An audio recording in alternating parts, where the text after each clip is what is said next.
इस कार्यक्रम के पुण्यार्जक हैं जयंती परिवार अलवर राजस्थान।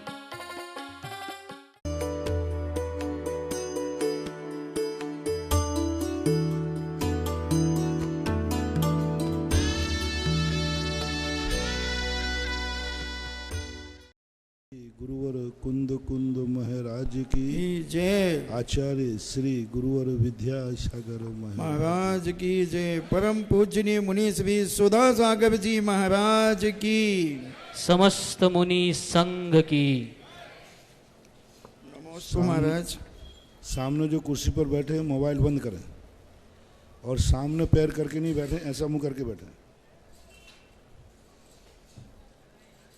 नमोस्तु। महाराज जी आनंद कुमार जयपुर से पूछते हैं, शुद्ध केवली महाराज में और मन पर्याय ज्ञानी में किस मुनिराज की विशुद्धि अधिक होती है? इसमें विशुद्धि से शुद्ध केवली का और मन पर्याय ज्ञान का कोई विशेष संबंध नहीं है। मन पर्याय ज्ञानी होकर के भी कहो उनकी विशुद्धि जघन्य रह जाए। तुम शुद्ध केवली की बात कर रहे हो, एक जिनको अष्टप्रोशन मातृका का मात्र ज्ञान है, यानी बहुत थोड़ा सा ज्ञान है, उनकी विशुद्धि मन पर्याय ज्ञान से भी ज़्यादा हो सकती है। वो अष्टप्रोशन का मातृका वाला मोक्ष भी जा सकता है, छपक श्रेणी भी जा सकता है, कर्मों का क्षय भी कर सकता है, और ऋजुमति मन पर्याय ज्ञान वाला जरूरी नहीं कि उसी भाव में मोक्ष जाए। विपुलमति मन पर्याय ज्ञान वाला उसी भाव में मोक्ष जाता है, लेकिन विशुद्धि का नियामक निर्णय नहीं किया जा सकता। विशुद्धि आत्मा का वह परिणाम है जो कोई भी व्यक्ति किसी भी समय कर सकता है, लेकिन फिर भी शुद्ध केवलीपना जो है वो द्वादशांग रूप है। मन पर्याय ज्ञान का मोक्ष मार्ग से कोई संबंध नहीं है। अवधि ज्ञान और मन पर्याय ज्ञान, इन दोनों का मोक्ष मार्ग से कोई संबंध नहीं। मन पर्याय ज्ञान नहीं भी होगा तो मोक्ष हो जाएगा, लेकिन शुद्ध केवलीपना होना जरूरी है। शुक्ले छाद्य पूर्व विधा, पूज्यवर उमा स्वामी महाराज ने श्री तत्वार्थ सूत्र में स्पष्ट कहा, मोक्ष जाने के लिए उसे द्वादशांग का ज्ञाता होना ही पड़ेगा, क्योंकि जैसे ही वो श्रेणी में चढ़ेगा, शुक्ल ध्यान की स्थिति बनाएगा, तो उसके पहले उसको पूर्वविद का अर्थ है द्वादशांग का पाठी होना, उसको अनिवार्य होगा। इसलिए, लेकिन मन पर्याय ज्ञान अनिवार्य नहीं है। इसलिए मोक्ष मार्ग की विवक्षा में शुद्ध केवलीपना विशेष है, जरूरी है, असाधारण है। नमोस्तु। इंदौर से आशा जैन कहती हैं कि महाराज जी 1234 व्रत कितने समय में पूरे किए जाते हैं, और अगर अवधि में पूरे नहीं हुए और व्यक्ति का मरण हो गया तो क्या पाप लगता है? पहली बात है कि इनके व्रत पूरे करने का कोई समय निर्धारित नहीं है, अपनी शक्ति के अनुसार कर सकते। कोई भी नियम मरण के कारण से कभी खंडित नहीं होता, क्योंकि मौत हमारे हाथ में नहीं है। बस प्रमाद के द्वारा खंडित नहीं होना चाहिए। मौत आ जाने से कोई भी व्रत खंडित नहीं होता, कैसा भी व्रत लिया हो कोई खंडित, क्योंकि मौत हमारे हाथ में नहीं है, इसलिए वो खंडित नहीं माना जाएगा। बल्कि 1234 उपवास का संकल्प किया और 100 उपवास करे मर गया, तो उसको पुण्य तो 1234 का ही लगेगा, क्योंकि उसका संकल्प है। नमोस्तु। अयोध्या से सुभाष जैन पूछते हैं, गुरुदेव हम अपनी इच्छाओं को पूरा कर सकते हैं, लेकिन अपनी इच्छाओं पर सदैव के लिए विजय कैसे प्राप्त करें? इच्छाओं को जो विजय प्राप्त कर लेता वो ही पूरी कर सकता है। इच्छाओं को विजय प्राप्त करने का मूल कारण है तत्व दृष्टि। कौन सी इच्छाएं हमारे विनाशक हैं, कौन सी इच्छाएं हमारे विकास करने वाली हैं, तो ये निर्णय हमें करना पड़ेगा कि इच्छाएं कौन सी। इच्छाएं तो बहुत सारी होती हैं, चोरी करने की भी इच्छा है, शराब पीने की भी इच्छा है। यदि पाप की इच्छाएं हैं तो उनके स्वरूप को विचार करके ही उन पर कंट्रोल किया जा सकता है, और धर्म की इच्छाएं हैं तो उन इच्छाओं को कंट्रोल करने की जरूरत नहीं है।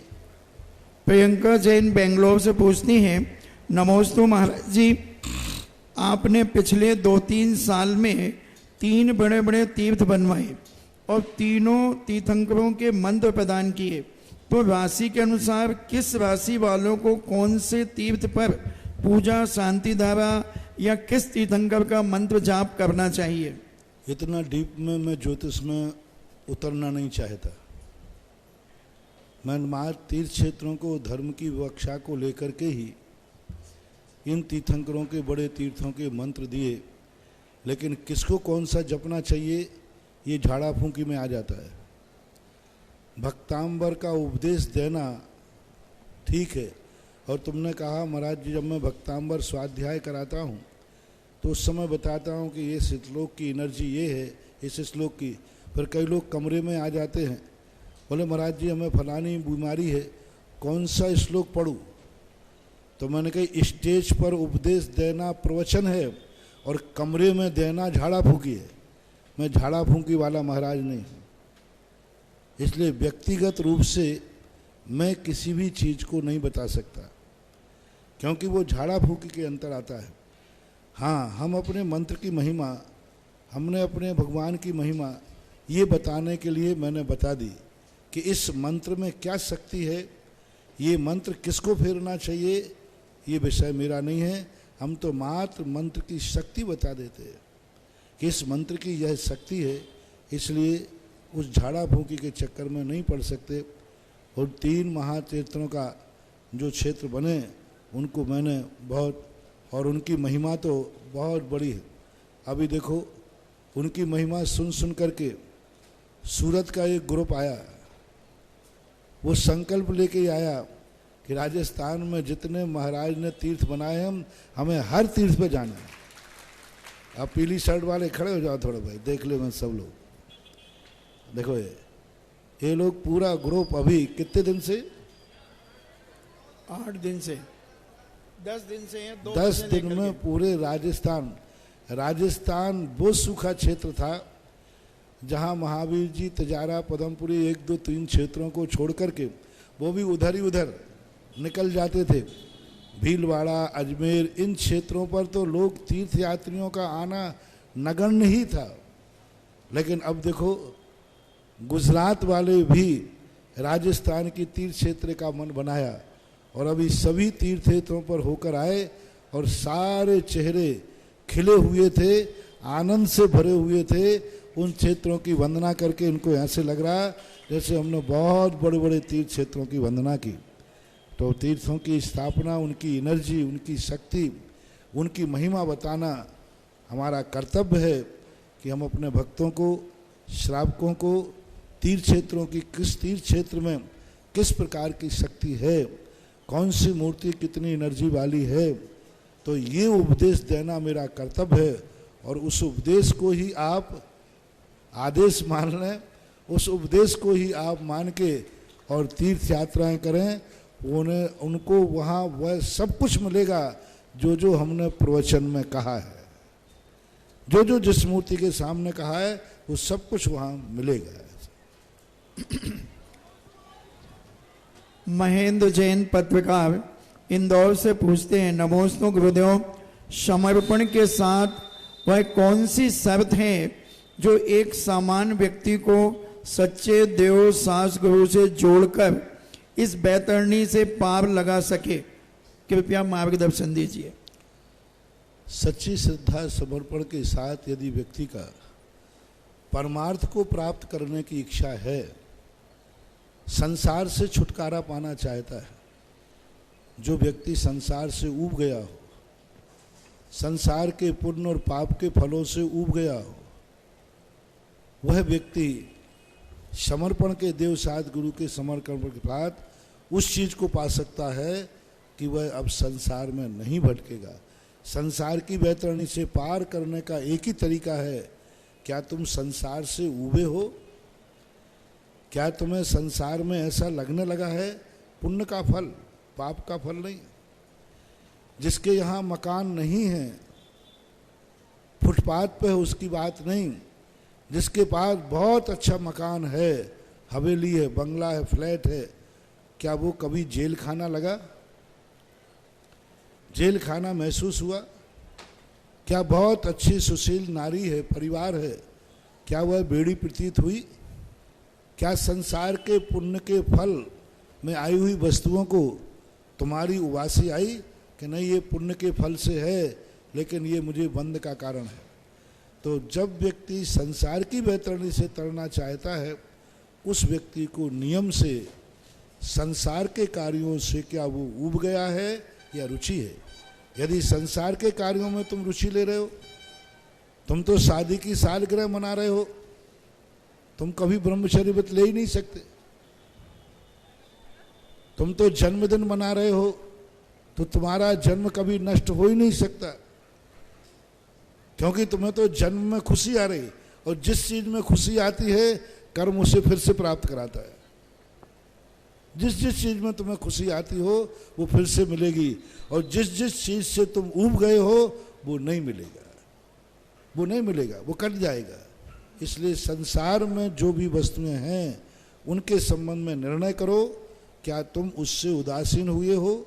नानस्य फलम उपेक्षा, जो कुछ किया नहीं, भोगोपभोग मिलने पर भी उपेक्षा, अतीत की स्मृति नहीं, वर्तमान में उसके प्रति रुचि नहीं, और भविष्य की कांक्षा नहीं, जिसमें होता है भोग मिलने पर भी उपेक्षा, ना भूत की स्मृति ना अनागत की अपेक्षा। आचार्य महाराज का दोहा है, ना भूत की स्मृति, हमने भूत में बहुत अच्छे अच्छे भोग विलासताएं की, बहुत बड़ा धन वैभव भोगा, न भूत की स्मृति ना अनागत की अपेक्षा, भविष्य में भी हमें बहुत सारा वैभव धन दौलत अपेक्षाएं मिले, ऐसी कोई अपेक्षा नहीं।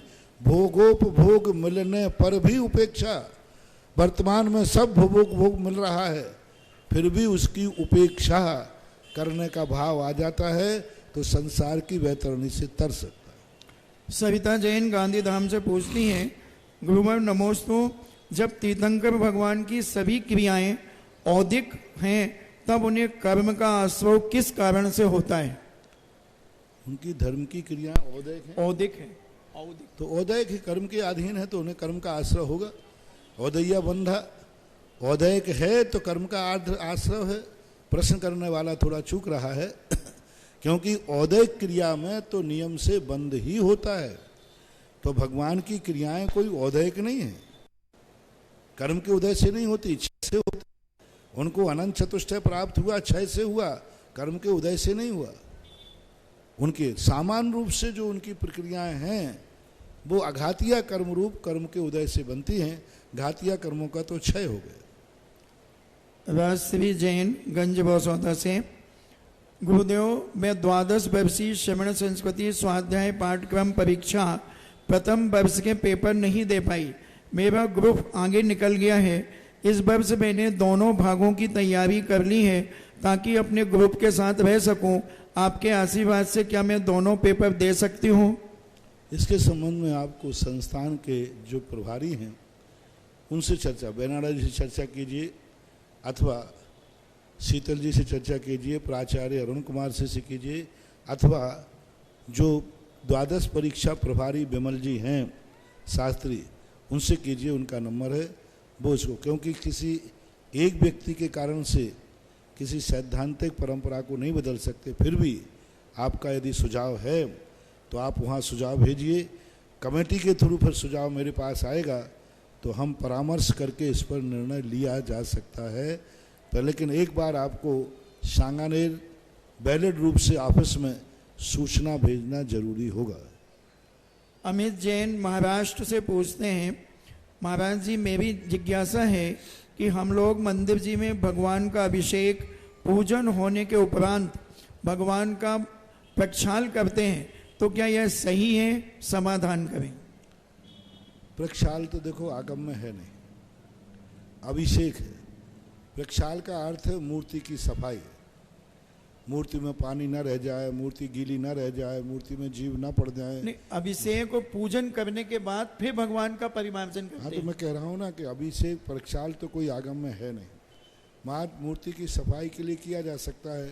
अपनी सुविधा अनुसार आगे पीछे करने में कोई बाधा नहीं है। क्योंकि मान लीजिए लोग आ रहे हैं तो तुम पूजा करने लगे, बाद में कर दो, कोई बाधा नहीं। नमोस्तु महाराज जी। जूही जैन इंदौर से पूछती हैं, हमें अपने जीवन को विनम्र बनाने के लिए क्या करना चाहिए? अहंकार छोड़ना चाहिए, गुणों के प्रति अनुराग रखना चाहिए। यदि हम चाहते हैं कि जो गुण दूसरों में हैं वो मेरे में प्राप्त होवें, तो विनय करना ही पड़ेगा। रावण से ज्ञान लेना था तो रामचंद्र जी ने अपने छोटे भाई लक्ष्मण से कहा कि रावण से यदि तुम्हें ज्ञान लेना है तो विनय करो। क्योंकि लक्ष्मण पहली बार तो रामचंद्र जी ने लक्ष्मण कहा, जाओ रावण मर रहा है, कुछ नीति ले लो, ज्ञान ले लो। तो लक्ष्मण कहते हैं कि नहीं, आपसे बड़ा ज्ञानी कौन है और रावण के पास क्यों जाऊं? तो रामचंद्र जी बोलते हैं, ज्ञान पुण्य और पाप को नहीं देखता। सोना कीचड़ में पड़ा हो या तिजोरी में रखा हो, वो सदा मूल्यवान रहता है। ज्ञान चाहे पापी के पास हो चाहे पुण्यात्मा के पास हो, ज्ञान सोने के समान सदा मूल्यवान है। यदि सोने का बिस्कुट कीचड़ में पड़ा हो तो उसका मूल्य कितना है? कम कि उतना ही। एक तिजोरी में पड़ा हुआ सोना और एक कीचड़ में पड़ा हुआ सोना, दोनों के मूल्य में अंतर रहेगा कि एक ही रहेगा? एक ही रहेगा। इसी प्रकार ज्ञान और नीति पापी के है या पुण्यात्मा के, उससे कोई फर्क नहीं पड़ता, नीति नीति है। तो लक्ष्मण पहुंच गए, हे रावण तेरे पास कोई ज्ञान व्यान हो तो दे दे। रावण बोले ही नहीं। लक्ष्मण लौट के आए, भैया वो तो बहुत अहंकार में है, वो तो सुन ही नहीं रहा। रामचंद्र जी लक्ष्मण की आदत जानते थे। उनका कैसे पूछा था, बता दिया। बोले लक्ष्मण, किसी से यदि ज्ञान लेना है तो विनय के पूर्वक करना पड़ेगा। जाओ, पैरों की तरफ खड़े होना, हाथ जोड़ना और विनय से बोलना, हे लंकेश, हे त्रिखंडाधिपति, मेरी इच्छा है कि आपका ज्ञान आपके साथ न चला जाए, हमें ज्ञान दीजिए। मैं विनय पूर्वक ज्ञान देते हैं।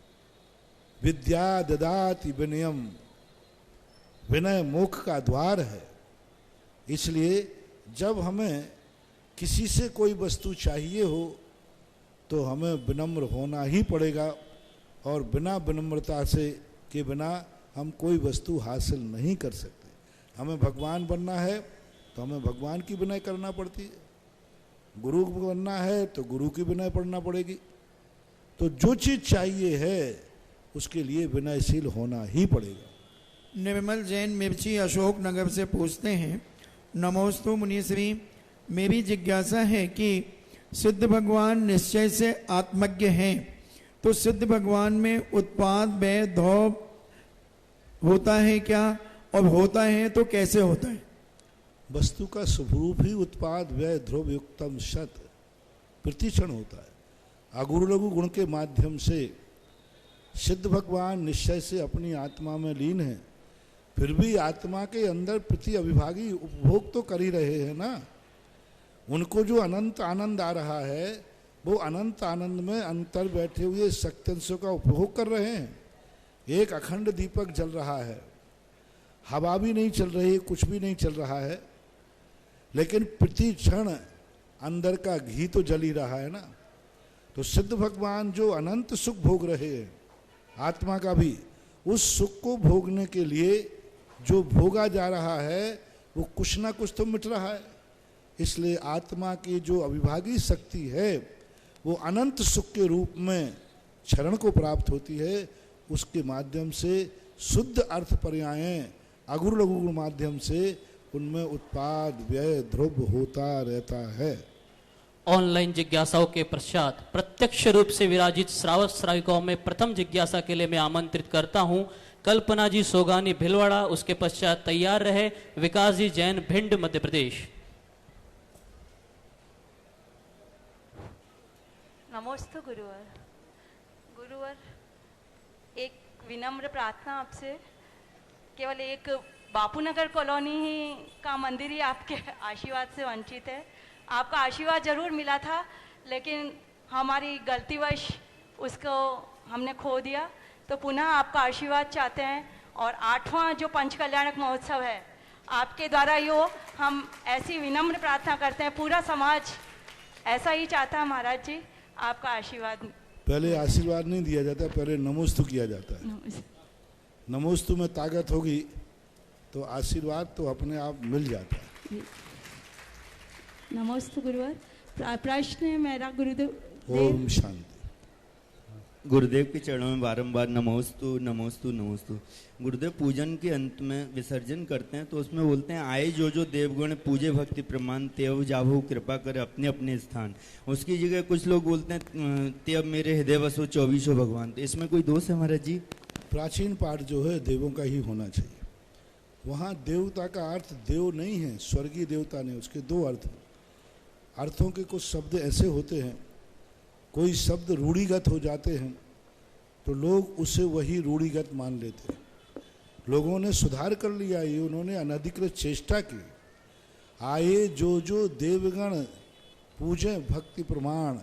देव का अर्थ अकेले देवता ही नहीं है, मंदिर में आए हुए देव यानी सज्जन लोग, भगवान के भक्त लोग, जो धर्मात्मा लोग हैं। धर्मात्माओं को कहते हैं अरे भाई वो तो दिव्य पुरुष है, अरे वो तो देवात्मा है। तो देव शब्द जो है अच्छे उच्च कुलीनों के लिए प्रयोग किया जाता है। तो मंदिर में जो पूजा करता है व्यक्ति अकेले ही तो करता नहीं है, बहुत सारे लोग करते। तो एक सारे है जो भी यहाँ पर देवगण यानी सज्जन पुरुष इस मंदिर में पूजन पाठ कर रहे हैं, वे अब अपने अपने घर पधारो, क्योंकि मैंने अपनी पूजा पूरी कर ली है। जो मेरे साथ कर रहे हैं उनके लिए। दूसरी बात, मंदिरों में कई बार देवता भी आ जाते हैं।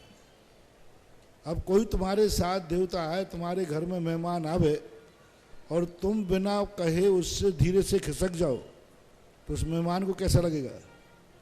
तो इसी प्रकार से देवगण भी इसमें आते हैं। आपने पूजा की, आपकी पूजा में वो शामिल हो गए और आप बिना बताए उनसे चले गए, तो ये सूचना है कि कोई मेरे साथ पूजन कर रहा हो, वो अपने अपने घर पधारें, क्योंकि मेरी पूजा पूरी। पूजन शक्ति प्रमाण, मैंने शक्ति प्रमाण पूजा की है। और यहाँ यदि कई लोग ये कहते हैं देवताओं की पूजा है, पूजा की अर्थ देवता ही नहीं है, पूजा का अर्थ प्रशंसा भी है। यानी जो जो देवगण हमारे साथ आए थे उनकी मैं पूजा करता हूँ, प्रशंसा करता हूँ। शक्ति प्रमाण यानी योग्यता प्रमाण। तो यहाँ 2-3 अर्थ हैं इसके, सुधारने की जरूरत नहीं है, अर्थ का सम्यक करने की जरूरत है। बोल सकते हैं महाराज जी हृदय 24 मेरे हृदय वसो 24 भगवान। सुधारना नहीं चाहिए, गलत नहीं है, लेकिन सुधार करने की जरूरत नहीं, क्योंकि लेखक की किसी भी कृति कविता को हमें सुधारने का अधिकार नहीं है। हम अपनी भावनाओं को दूसरे रूप में प्रकट कर सकते हैं। नमोस्तु महाराज। तैयार हैं अनीता जी जैन और उसके पश्चात पंकज जी जैन। सूरत छोटी सी एक सूचना दे रहा हूं ऑनलाइन के माध्यम से। महाराज श्री सभी लोग की एक शिकायत है, आप लोग ज्ञानोदय हो, गुणोदय हो, आभा हो, जहां भी आप सुदर्शनोदय हो, कहीं के भी आप पैसे जमा करते हैं, हम आपसे निवेदन करते हैं ऑनलाइन के माध्यम से कि आप पैसे जमा करने के बाद बैंक की पर्ची व्हाट्सएप करें उन क्षेत्र वालों को। साथ ही साथ अपने जो पुरानी रसीद आपने वहां कटाई थी उस रसीद के माध्यम से आप वह भी व्हाट्सएप कर दे, जिससे कि उसके साथ उसका लिंक बना करके आपकी रसीद भेजी जा सके। तो सभी से निवेदन है, जो भी राशि आप जमा करते हैं जिस भी क्षेत्र के लिए, ज्ञानोदय के लिए, गुणोदय के लिए, आभा के लिए, भारत के किसी भी क्षेत्र के लिए, तो आप हम निवेदन करते हैं व्हाट्सएप के माध्यम से आप हमें वो रसीद व्हाट्सएप करें। साथ ही साथ बैंक की जो पर्ची है या यूटीआर नंबर है या रेफरेंस नंबर जो आते हैं उन्हें भी आप व्हाट्सएप करें, जिसके माध्यम से बैंक के स्टेटमेंट से आपकी राशि मिला करके आपको आपके पते पर रसीद भेजी जा सके। ये बात जरूर आप अपने ध्यान रखें। अनीता जी नसीराबाद और तैयार रहेंगे श्रीमान पंकज जी जैन सूरत। साक्षात विराजमान मम गुरुदेव के चरणों में मेरा त्रैबार नमोस्तु। गुरुदेव मूल कर्तव्य होते हैं जैनियों के, तो वो मूल कर्तव्य ही मूल कर्तव्य होते हैं, तो क्या जैनियों को उन मूल कर्तव्यों का नियम लेना जरूरी नहीं होता है? बिना मूल क्या? मूल कर्तव्य होते हैं, षट आवश्यक, षट आवश्यक, रात्रि भोजन, अभक्ष्य वगैरह। तो क्या उन मूल कर्तव्यों को जैनियों को नियम लेना जरूरी नहीं होता है? जरूरी होता है, उसके बिना जैनी नहीं। नहीं, जैनी है कि वो मूल कर्तव्य में ही आता है। मूल गुण जितने होते हैं उनका नियम लेना ही पड़ेगा। यदि नियम नहीं लिया है तो जैनी कैसा? जैनी जब ही बनेगा जब वो अष्टमूल गुण और षड आवश्यकों का पालन करेगा। मैंने कल प्रवचन में भी कहा था कि चतुर्थ गुण स्थान से जैनी बनते हैं और चौथे गुण स्थान वर्ती अविरत सम्यक दृष्टि को षड आवश्यक करना ही पड़ेंगे। दान, पूजा, शील, देव पूजा, गुरु पास्ती, स्वाध्याय, संयम, तप, दान, ये करना ही पड़ेंगे। इसके बिना उसका गुण स्थान बनेगा ही नहीं। ऐसा नमोस्तु। पंकज जी जैन सूरत और तैयार रहें किरण जी जैन। गुरुदेव के चरणों में त्रय नमोस्तु नमोस्तु नमोस्तु। गुरुदेव, मेरी जिज्ञासा ये है कि अधिकतर तीर्थंकर या भरत चक्रवर्तियों ने अयोध्या में या बनारस में जन्म लिया और वहीं राज्यकाल व्यतीत किया, तो क्या ऐसा क्यों नहीं हो 6 खंड में होने के बाद भी यहीं उन्होंने राज्य किया? और क्या ऐसा है तो फिर क्या हमें भी जहाँ जन्मभूमि हो वहीं भी हमें कर्मभूमि बनानी चाहिए क्या? वो राजा जहाँ के होते थे उनकी गद्दी होती थी, क्योंकि वो राजपुत्र हुए। जितने तीर्थंकर हुए उनकी राजगद्दी थी, वसीयत रूप में मिली। तो वसीयत रूप में जहाँ होता है वहीं उनको राज्य करना पड़ता है, क्योंकि राजगद्दी होती है। लेकिन परिवर्तन भी होता है। नेमिनाथ भगवान का सौरीपुर बटेश्वर में जन्म हुआ, लेकिन बाद में उनकी जब कर्मभूमि बनी तो द्वारका बनी। किसी कारणवश, किसी भयवश, किसी कारणवश गए हों, लेकिन नेमिनाथ का जन्म सौरीपुर बटेश्वर में हुआ, लेकिन उन्होंने पूरी जवानी, पूरा समय द्वारका में व्यतीत किया।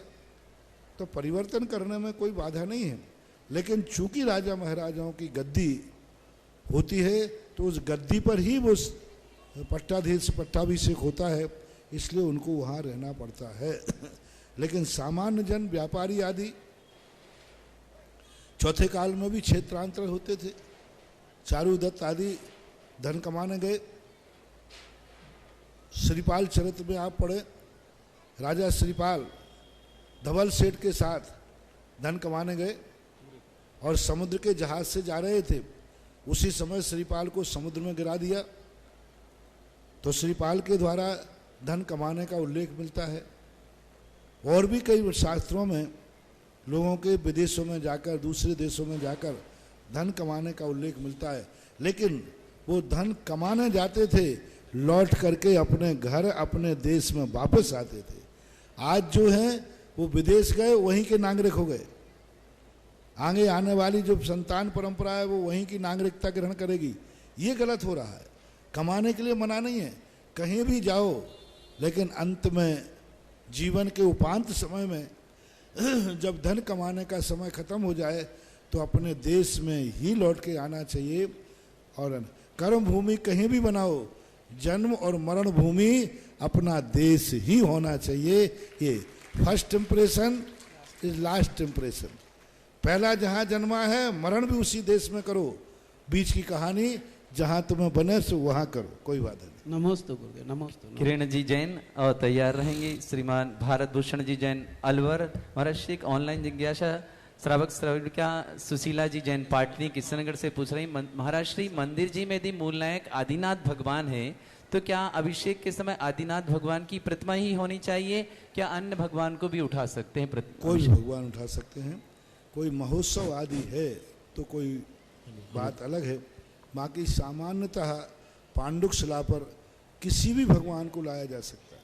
ये जरूरी नहीं कि मूल नायक जिस भगवान के हों वही भगवान पांडुक शिला पर बैठे। नहीं, नित्य अभिषेक के लिए ऐसा कोई जरूरी नहीं है। बस 24 भगवान में कोई भी भगवान हो सकते हैं। और वेदी में विराजमान भगवान किसी भी भगवान का अभिषेक किया जा सकता है, किसी को भी उठा सकता है। गुरुवर के चरणों में नमोस्तु महाराज। सकाम निर्जरा और अकाम निर्जरा में क्या अंतर है? सकाम निर्जरा नाम से ही बताई जा रही है। जो मोक्ष प्राप्त करने के लिए, आत्म कल्याण के लिए किया जाती है वो सकाम निर्जरा है। जो मजबूरी में किया जाता है, मोह से किया जाता है, लोभ से किया जाता है, वो अकाम निर्जरा कहलाती है। कई बार लोभ के कारण से लोग कहते हैं चलो ये व्रत कर लेंगे तो हमारा व्यापार अच्छा चल जाएगा, संसार, तो ये अकाम निर्जरा है। कई लोग भय से करते हैं, नहीं करेंगे तो इस प्रकार हो जाएगा, तो वो भी उपवास करते हैं। अज्ञानी मिथ्या दृष्टि भी उपवास आदि करते हैं, लेकिन वो भय से, लोभ से, मोह से करते हैं। और जो परमार्थ के लिए करते हैं, मोक्ष के लिए करते हैं, वो कर्मों की निर्जरा। एक व्यक्ति कर्मों का क्षय करने के लिए उपवास आदि कर रहा है, एक व्यक्ति संसार के वैभव को प्राप्त करने के लिए उपवास कर रहा है, रावण नमोकार मंत्र की माला फेर रहा है संसार बढ़ाने के लिए, और सम्यक दृष्टि ज्ञानी फेर रहा है संसार को समाप्त करने के लिए। संसार बढ़ाने के लिए जब कोई धर्म तपस्या आदि की जाती है तो वो अकाम निर्जरा कराती है, और संसार के नाश के लिए जो तपस्या धर्म आदि किया जाता है वो सकाम निर्जरा कहलाती है। श्रीमान भारत भूषण जी जैन और तैयार रहेंगे श्रीमती सरला जी जैन, गांधीनगर। मुनि श्री के चरणों में शत नमन। मैं भारत भूषण जैन अलवर। महाराज, मेरी जिज्ञासा है कि जो दान की कई प्रकार हैं, इनमें कौन सा दान ज़्यादा श्रेष्ठ है, एवं रक्त का दान जो है वो किस श्रेणी में आता है, और यदि वो किसी भी श्रेणी में नहीं आता है तो वो क्या दान नहीं है? कृपया जिज्ञासा का समाधान करें। दान का रूप कोई महत्वपूर्ण दान नहीं होता है। दान होता है आवश्यकता अनुसार, किस समय कौन सा दान देना चाहिए, सामने वाले के ऊपर अनुग्रह क्या हो, सामने वाले को जरूरत क्या है, उसका उपकार क्या है। इसलिए बीमार हो तो औषधि दान सबसे अच्छा है। बीमार हो, अब मैंने कह दिया औषधि दान अच्छा है, और महाराज बीमार भी नहीं है, तो बोले महाराज मैं तो दवाई दान दूंगा, आपको दवाई लेना पड़ेगी। बोले क्यों? भैया मैं बीमार नहीं, लूँगा तो दवाई, क्योंकि सर्वश्रेष्ठ क्या है? औषधि दान। तो महाराज बीमार और हो जाएंगे। अब किसी ने कह दिया आहार दान सर्वश्रेष्ठ है, और सामने वाले डॉक्टर ने कहा है कि इनको अन्न मत देना, तुम कहो महाराज वो तो लेना ही पड़ेगा, आहार दान श्रेष्ठ है। इसलिए दान कोई छोटा बड़ा नहीं होता है, जिस दान के जिस समय आवश्यकता हो वह दान कहलाता है। रक्तदान दान की कोटि में नहीं आता, क्योंकि दान वही है जो पात्र को दिया जाए, दान वही है जो दूसरे के मांस मदिरा से रहित हो, ये सहयोग कहलाता है। दान तो लोग रख लेते, दान तो आजकल दान शब्द को लोग बड़ा दुरुपयोग कर रहे हैं। मैंने कहा था ना एक दान जिसके साथ लग जाए वो सब दान हो गए। आजकल दान तो क्या, पायदान, अब पायदान बताओ, पीक दान, बताओ पीक भी दान है। इसी प्रकार रक्तदान, नेत्रदान, सब लगा लो दान दान, ये दान नहीं हो जाते। दान की व्याख्या है जो मांस मदिरा आदि से रहित हो और पात्र के योग्य हो, वही दान की कोटि में आता है। इस मैं निषेध नहीं कर रहा हूँ रक्तदान का, ये सहयोग है, सहयोग कहलाता है। आपने भिखारी को रुपया दिया, वो दान में नहीं आएगा, सहयोग में आएगा, साधर्मी में आएगा। आपने गाय को गौशाला खोली, वो दान में नहीं आएगा, सहयोग में आएगा। जीवों के प्रति सहयोग है, और दया में आएगा। दया में और दान में अंतर है। दया किसी पर भी की जा सकती है, चींटी पर भी दया कर सकते हैं, मकोड़े पर भी दया कर सकते हैं। पारसनाथ ने सांप पर भी दया की, लेकिन दान नहीं है वो। दान अलग चीज है। दान सदा पात्र को ही दिया जाता है, सहयोग किसी का भी किया जा सकता है। नमस्ते महाराज। सरला जी जैन और तैयार रहेंगे श्रीमान प्रकाश संजी जैन, इलाहाबाद। उसके पूरे एक छोटी सी घोषणा कर रहा हूँ। महाराज श्री मिंडा परिवार ये जो है ये लगातार यात्रा करते हैं, आपके आशीर्वाद से आज इन्होंने एक संकल्प किया है, हम अपने आशीर्वाद से कर रहे हैं कि महाराज श्री आपका जो प्रवचन होते हैं उसे हम लोग संकलन करते हैं। उनकी संकलन को किताब शास्त्र के रूप में सेट बना के तैयार किए हैं। इस परिवार ने 25 सेट अपने परिवार के, मिंडा परिवार यात्रा खड़े हो जाएंगे, उन्होंने 25 स्थानों पर भेजने का संकल्प किया कि हर स्थान पर महाराज जी जहाँ के प्रवचन जो 1996 से 94 से लेकर आज तक संकलित किए गए हैं डॉक्टर सुरेंद्र जी भारती बुरहानपुर के द्वारा, उन्हें भेजना चाहते हैं और आपका आशीर्वाद चाहते हैं, क्योंकि ये चाहते हैं कि महाराज श्री का सभी जगह साहित्य पहुंचे और सभी को लाभ मिल पाए। ऐसा ही मिंडा परिवार और राजस्थान यात्रा संघ पूरा है, सूरत और आदि है, सबके लिए महाराज आशीर्वाद प्रदान करें। गुरुदेव के चरणों में 3 बार नमोस्तु नमोस्तु नमोस्तु। जब साधु की समाधि होती है महाराज जी, विधान आदि रखते हैं और जो भोजन बनता है वो मृत्यु भोज कहलाता है क्या? साधु की समाधि पर भोजन बनता है, सवाल ही नहीं। वो मतलब तो लोग बाहर से लोग आए हैं, पुण्य तिथि पे, पुण्य तिथि के उपलक्ष्य में भोज नहीं हो सकता है। अब समाधि के समय बाहर में किसी की समाधि हुई तो बाहर से लोग उस समाधि में आए हैं, तो भोजन की व्यवस्था की गई है, ना कि वो समाधि के उपलक्ष्य में है। भोजन की व्यवस्था करना अलग चीज है और समाधि के उपलक्ष्य में करना अलग चीज है। यदि भोजन व्यवस्था नहीं करेंगे तो उन महाराज का कल्याण नहीं होगा, ये मिथ्यात्व है। लेकिन इसलिए कि लोग आए हैं तो कहाँ खाने जाएंगे? महाराज की समाधि हो गई तो अब समाधि में लोग आएंगे तो कहाँ जाएंगे? होटलों में खाएंगे। तो फिर समाज उनके भोजन की व्यवस्था करती है। वो समाधि के या पुण्यतिथि के उपलक्ष्य में कोई भोजन नहीं होता है, होना भी नहीं चाहिए। श्रीमान विकास जी जैन इलाहाबाद और तैयार रहेंगे श्री रश्मि जी जैन इंदौर। परम अतिशयकारी जीर्णोद्धारक परम पूज्य मुनि शीशा के चरणों में सत सत नमन मेरा मेरे परिवार की ओर से। नमोस्तु नमोस्तु नमोस्तु। हे गुरुवर, आपके चरण जहाँ भी पढ़ते हैं, जिस क्षेत्र पे पढ़ते हैं, वो अतिशय को प्राप्त हो जाता है। ऐसा ही उत्तर प्रदेश में एक पद्म प्रभु भगवान का तीर्थ क्षेत्र है प्रभासगिरी। वो क्षेत्र भी बहुत पिछड़ा हुआ है गुरुदेव। हम लोग ऐसा क्या करें कि वो क्षेत्र भी काफी उन्नति को प्राप्त हो और विकसित हो। नमोस्तु महाराज। मैं उसके लिए क्या कह सकता हूँ? मैं तो यही कहता हूँ, क्षेत्र है उसका विकास करो, अच्छा करो, बढ़िया करो, करना ही चाहिए। क्योंकि हमें भाग्य से कोई तीर्थ क्षेत्र मिला है तो हमें आसपास की समाज को उसको समृद्ध करना चाहिए। अब मेरा तो सहयोग क्या बन सकता है? मैं तो जहाँ जाता हूँ उसी के संबंध में सोच पाता हूँ। दुनिया के संबंध में सोचने का ना मेरे पास समर्थ है और ना मेरे पास समय है। महावीर ने इतनी बात कही, दुनिया की चींटियाँ आपको नहीं बचाना है, लेकिन पैर के नीचे आई हुई चींटी को नहीं मारना है, बस। इससे ज़्यादा मेरा। अब दुनिया में चींटी मर रही हैं, ट्रक चल रहे हैं, सब चल रहे हैं, उसके लिए मैं क्या कर सकता हूँ? महावीर ने कहा तुम्हें दुनिया की चींटियों की चिंता नहीं करना है, पैर के नीचे जो चींटी आ जाए उसको बचाना है, बस। वही नीति अपनाता हूँ। जहाँ मैं बैठ जाता हूँ वहाँ के तीर्थ क्षेत्र को बचा लेता हूँ। दुनिया के क्षेत्रों के संबंध में मेरी कोई समर्थ नहीं है और आदेश भी नहीं है भगवानों का। आशीर्वाद तो है गुरुदेव। जब वहाँ पहुँच जाएंगे तो वहाँ का बचा लेंगे।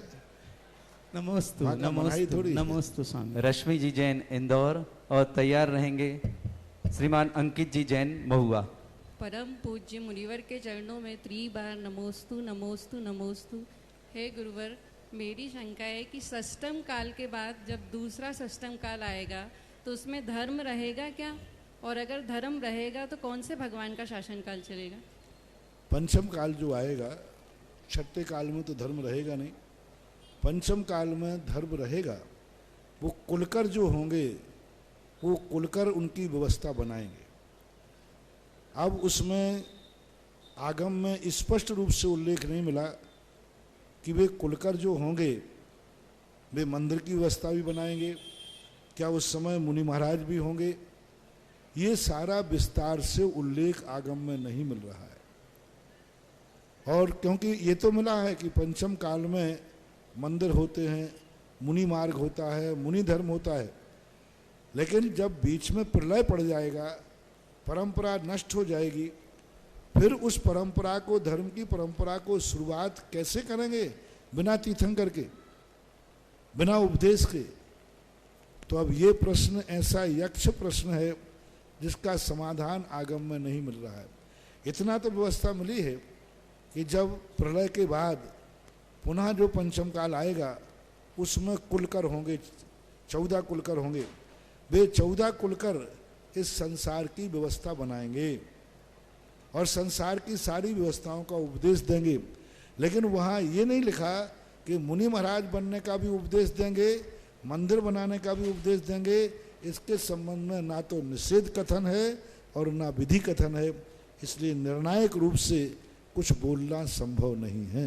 महाराज शासन काल कौन से भगवान का चलेगा? शासन तो जब तक पहला तीर्थंकर नहीं, दूसरा नहीं होता, तब तक महावीर का ही शासन काल माना जाएगा। नमोस्तु महाराज। अंकित जी जैन महुआ और तैयार रहेंगे भावना जी जैन झांझरी ब्यावर। गुरुदेव के चरणों में सत सत वंदन नमन। गुरुदेव, विदेशों में जैन धर्म का प्रचार प्रसार पहले कितना था? क्या मुनि विहार करते थे? ये मक्का मदीना मस्जिद जो बनी हुई थी उसमें मतलब जैन धर्म के चैत्यालय के हिसाब से बनी हुई थी, तो क्या वहाँ जैन मंदिर था पहले? विदेशों में पहले जैन धर्म का कोई आगम में उल्लेख नहीं मिला, शास्त्रों में कोई उल्लेख नहीं मिला। भौगोलिक जो स्थितियां हैं वो स्थितियां बहुत भ्रमित हैं, उनमें किसी चीज का निर्णय करना संभव नहीं हो रहा है कि विदेश क्या किसे कहा जाए, क्योंकि आज जिसे हम विदेश कहते हैं कल वो देश था। आज हम पाकिस्तान को विदेश बोलते हैं कि देश बोलते हैं? विदेश। कल वो क्या था? देश था। बर्मा को, भूटान को, नेपाल को आज विदेश बोलते, वो पहले क्या था? देश था। तो हम नहीं कह पा रहे हैं कि चीन हमारा देश था या विदेश था।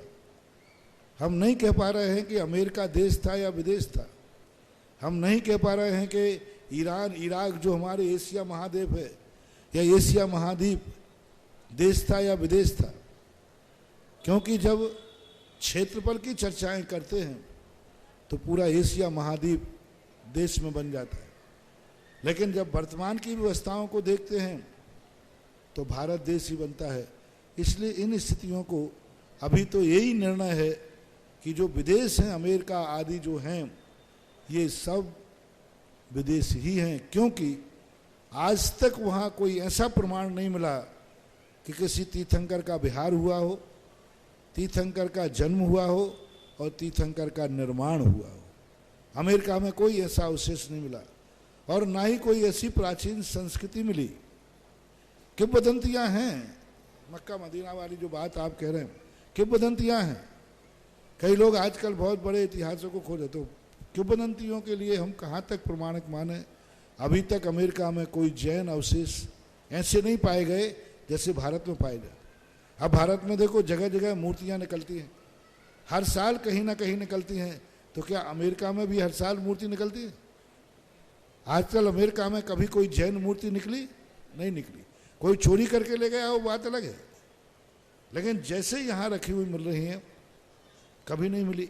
ना तो कहीं और दूसरे प्रांतों में, देशों में मिली। अफ्रीका, ऑस्ट्रेलिया, वहाँ खुदाई भी होती रहती है। एशिया, वहाँ रूस आदि में कहीं आज जैन मूर्ति खुदाई में नहीं निकली। कहीं आज तक नहीं सुना कि फलाने देश में जैन मूर्तियों का भंडार जखीरा निकला जैसे यहाँ निकलता है। तो इन सब चीज़ों पर विचार करना पड़ता है, फिर भी निर्णय नहीं किया जा सकता है कि विदेश किसे कहा जाए। भावना जी झांझरी और तैयारेंगे श्रीमान पंकज जी जैन शास्त्री। उसके पहले छोटी सी सूचना, जिन्हें भी महाराज श्री का साहित्य अपने माध्यम से पूरे भारतवर्ष में जहाँ जहाँ भी मंदिरों में, कॉलेज, स्कूलों में पहुँचाने हो, वो संपर्क कर सकते हैं हमसे। 2100 रुपये के माध्यम से आप पूरा सेट, 15 से 18 किताबों का पूरा सेट आप हमें संपर्क करें, आपके पास पहुंचाया जाएगा। आप वह राशि हमें ऑनलाइन के माध्यम से भिजवा सकते हैं और यह कार्य कर सकते हैं कि महाराज श्री का साहित्य पूरी दुनिया में, क्योंकि महाराज श्री के पहले के प्रवचन लोगों के पास रिकॉर्ड में तो है नहीं, जिन्हें भी पढ़ना हो और अपने स्वाध्याय में लेना हो तो निश्चित ही उनके जीवन में परम उपकारी होंगे। ये स्वाध्याय के लिए शास्त्र जो भी भेंट करना चाहें, 2100 रुपये की राशि के माध्यम से पूरा एक सेट आप एक साथ 5-10 सेट जितने मंगाना चाहें हमसे संपर्क कर सकते हैं। तैयार हैं भावना जी झांझरी और पंकज जी शास्त्री। प्रातः स्मरणीय गुरुदेव के चरणों में मेरा पूरे परिवार की तरफ से बारंबार नमोस्तु। महाराज जी, आज अग्नि कुमार देव बनने का सौभाग्य प्राप्त हुआ, तो महाराज जी इसका क्या फल है? अग्नि कुमार देव का फल मैंने प्रातः काल बताया था कि भगवान के बेनखुर केसों को संस्कारित करना, जिनकी भस्म देवता क्या मुनिराज भी सिर पे धारण करते हैं, और भगवान को स्पर्शित की हुई नख और केशों को उसकी राख बनाना, भस्म बनाना। जैसे आप लोगों ने देखा घर का कोई व्यक्ति मर जाता है और कोई व्यक्ति बाहर है, तो आप उसकी डेड बॉडी को रोकते हैं कि फलाना व्यक्ति को आ जाने दो अग्नि संस्कार में। और यदि पिता के मरने पर बेटा अंत में नहीं आ पाता है तो वो रोता है कि मैंने क्या पाप किए कि मैं पिता को अग्नि भी, मुखाग्नि भी नहीं दे पाया। मुखाग्नि देने के लिए वो अपने आप को दुर्भागी मानता है कि मुझे देने को नहीं मिल पाया। इससे सिद्ध है कि डेड बॉडी को अग्नि संस्कारित करना कुछ ना कुछ अपने जीवन में कुछ ऐसी शक्ति, ऐसी एनर्जी प्राप्त कराता है जिससे एक होता है कि मैंने पिताजी को, दादाजी को मुखाग्नि दी।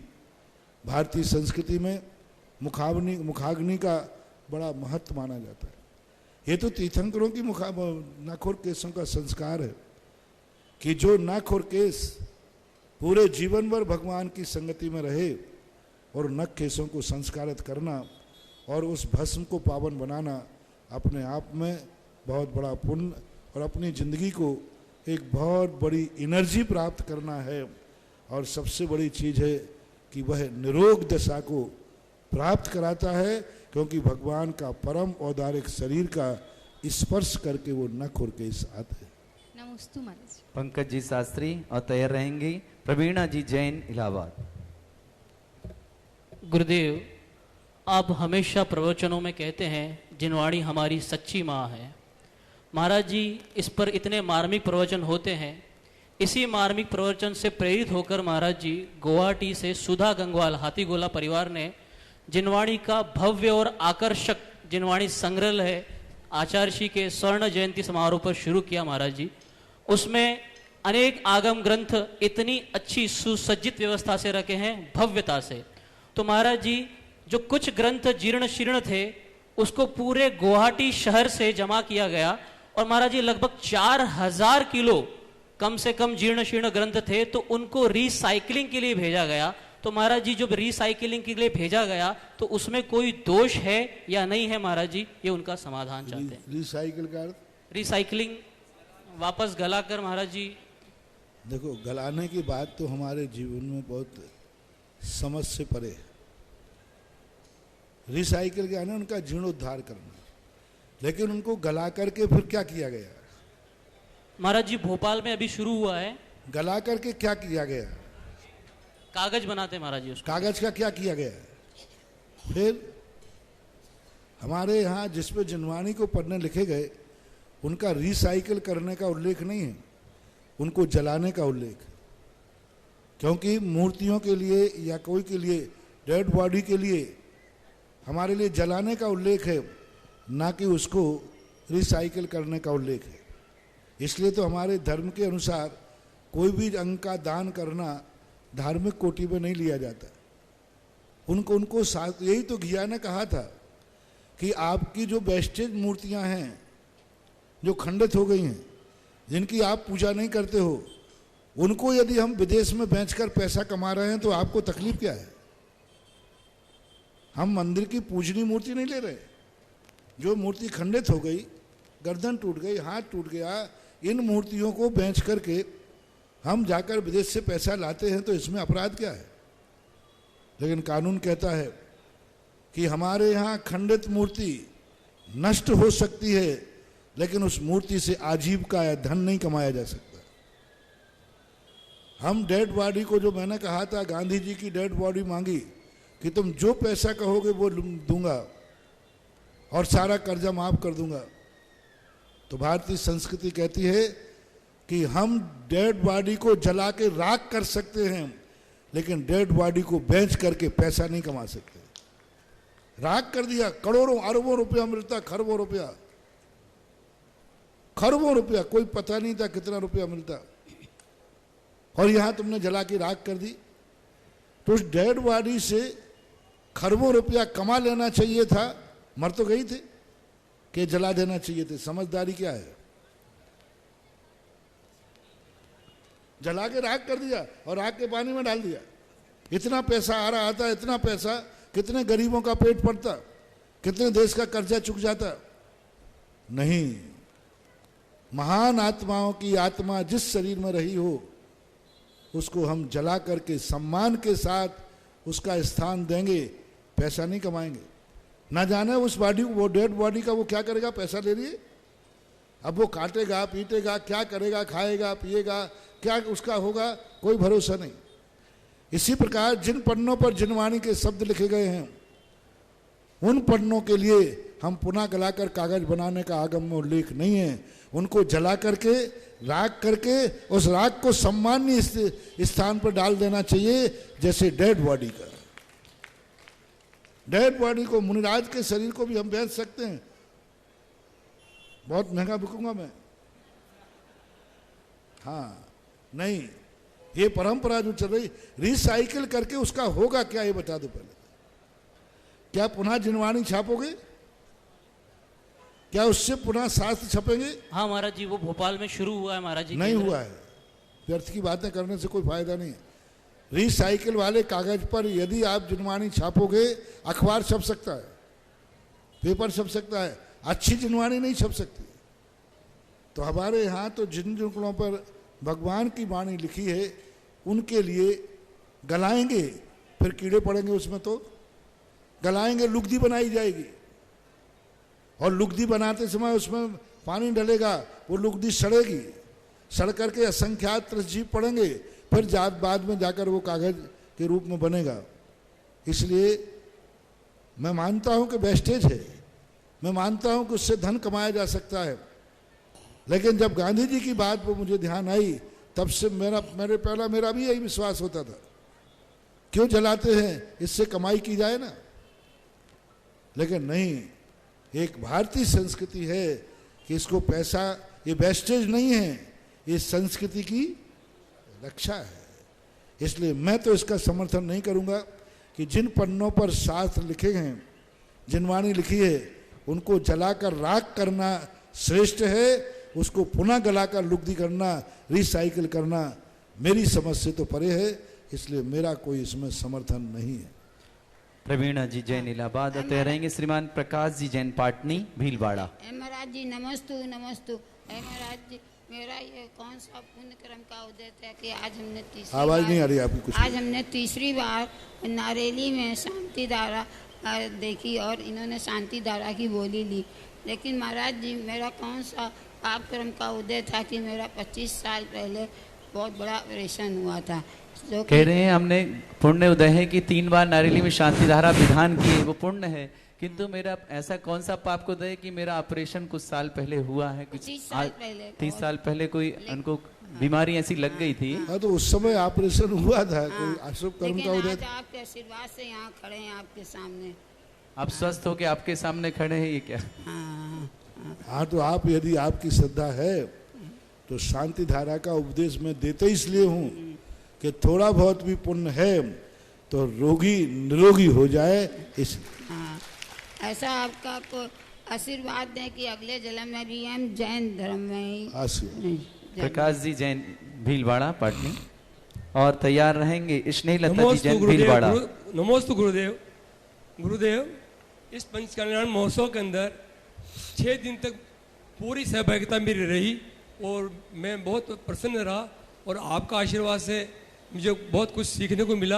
आपने कहा था कि गुरु के पास और जगत पिता प्रभु के पास बेटा बनकर जाओ, तो वो मेरे मन को बहुत सीखने को सीख मिली। गुरुदेव, मैं आगे भी इस धर्म मार्ग के अंदर और बढ़ूं, उसका मुझे आप कुछ संदेश दें। आशीर्वाद है। मैं हमेशा कहता हूँ, अपनों के पास भिखारी बन के मत जाओ, क्योंकि भिखारी में तो मात भीख मिलेगी जितनी ज़रूरत है। बेटा बन के जाओ तो पिता की भीख नहीं, वसीयत मिलेगी जो हमें जीवन भर काम आएगी। इस कार्यक्रम के पुण्यार्जक थे जयंती परिवार, अलवर, राजस्थान।